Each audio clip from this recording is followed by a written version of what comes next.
with its old habits and our speeches full of good words about fighting climate change, change nothing. Kryeministri i Shqipërisë Edi Rama ka mbajtur një fjalim të fortë gjatë samitit të liderëve botërorë dhe të veprimit për klima në Baku të Azerbajxhanit, duke shprehur shqetësimin e tij për paaftësinë e liderëve botërorë për të marrë masa konkrete ndaj ndryshimeve klimatike. Ai ka cituar Profetin Muhamed në fjalën e tij për të theksuar nevojën për angazhim të thellë dhe veprime të menjëhershme. I decided to leave aside my well-prepared speech because in the meantime, since yesterday, I was watching the silent TV screens in the Leaders' Lounge, where the organizers have thoughtfully added green plants above the comfortable couches. People there eat, drink, meet, and take photos together, while images of voiceless speeches from leaders play on and on and on in the background. To me, this seems exactly like what happens in the real world every day. Life goes on with its old habits and our speeches full of good words about fighting climate change, change nothing.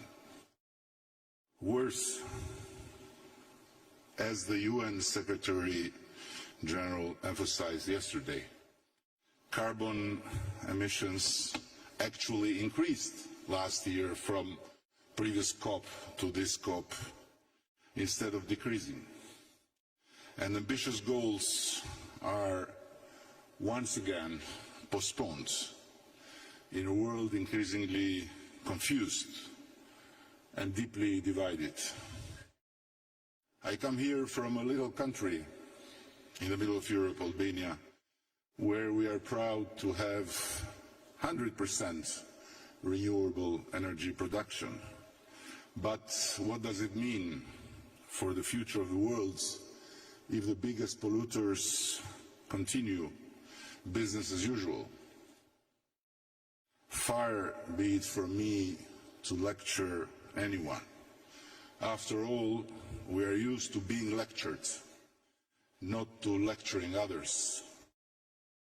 But my point is, what on earth are we doing in this gathering over and over and over if there is no common political will on the horizon to go beyond words and unite for meaningful action?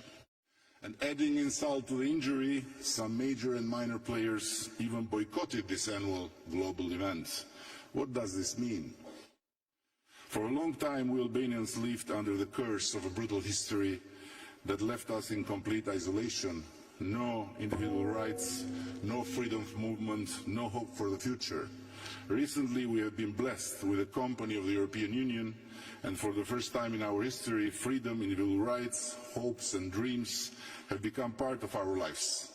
But what is happening in Europe and around the world today doesn't leave much room for optimism. Though optimism is the only way of survival we Albanians know.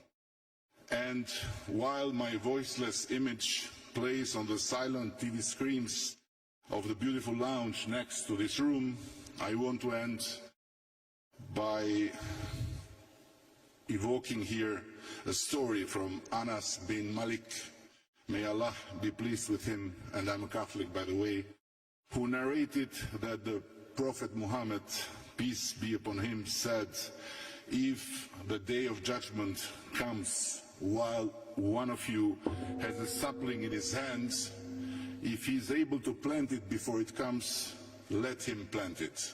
Thank you very much. Thank you, Your Excellency.